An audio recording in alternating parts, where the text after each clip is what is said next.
So ఒక్కసారి వీళ్ళందరికీ విషయ పరిజ్ఞానం నేర్పించే ప్రయత్నం చేద్దాం, తెలియని వాళ్ళకి తెలియజెప్పే ప్రయత్నం చేద్దాం. అసలు పరిజ్ఞానమే లేనటువంటి వాళ్ళు నాయకులుగా ఉన్నందుకు, అసెంబ్లీలో ఉన్నందుకు వాళ్ళకు విషయ పరిజ్ఞానం, కాస్త జనరల్ నాలెడ్జ్, కాస్త అసెంబ్లీ రూల్స్ తెలియజెప్పే ప్రయత్నం చేద్దాం. ఒకసారి ప్రొఫెసర్ కె నాగేశ్వర్ గారి ఆడియో ఒకసారి వినిపించండి. ఈ పార్లమెంటరీ పార్టీ, పార్లమెంటరీ గ్రూప్ అనే నిర్వచనం కూడా ఇప్పుడు ఇర్రెలవెంట్.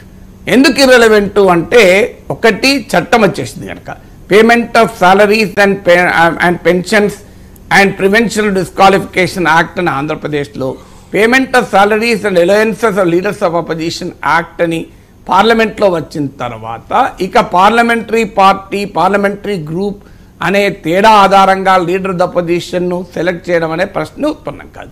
అసలు ఈ పార్లమెంటరీ పార్టీ, పార్లమెంటరీ గ్రూప్ అనే నిర్వచనం ఇప్పుడు ఇర్రెలవెంట్. ఎందుకు ఇర్రెలవెంట్ అంటే, యాంటీ డిఫెక్షన్ లా, ఫిరాయింపు నిరోధక చట్టం రాజ్యాంగంలో 10వ షెడ్యూల్, 10th షెడ్యూల్ ఇంట్రడ్యూస్ చేశాక 10th schedule of the constitution మొదటిసారిగా రాజకీయ పార్టీకి నిర్వచనం ఇచ్చేసింది. రాజకీయ పార్టీ అంటే అంతకుముందు స్పీకర్ రూలింగ్ ఇచ్చినట్లు 10% సభ్యులున్న పార్టీనే రాజకీయ పార్టీగా గుర్తించలేదు.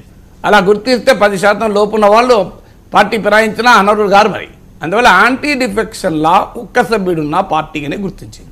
అందువల్ల ఇక చర్చ ఎక్కడిది? పార్లమెంట్ గుర్తింపు అనేది, గుర్తింపు అనే చర్చ యాంటీ డిఫెక్షన్ లా రావడంతోనే పోయింది. 10% అనే ప్రస్తావన రానేలేదు యాంటీ డిఫెక్షన్లో. యాంటీ డిఫెక్షన్ లాలో ఒక్క సభ్యుడున్నది పొలిటికల్ పార్టీయే. అందువల్ల ఇప్పుడు 10% సభ్యులు ఉండాలి, అట్లయితేనే leader of the opposition status ఉంటుంది అని చట్టంలో లేదు, ఎక్కడా లేదు. పోనీ గతంలో ఇప్పుడు ఢిల్లీ ఇందులో కూడా ఉంది. మీకు ఈ practice and procedure of parliament by Kaul and షెడ్యూల్లో ఉంది. ఢిల్లీలో మీకు 2015లో బీజేపీకి 3 సభ్యులు ఉన్నారు.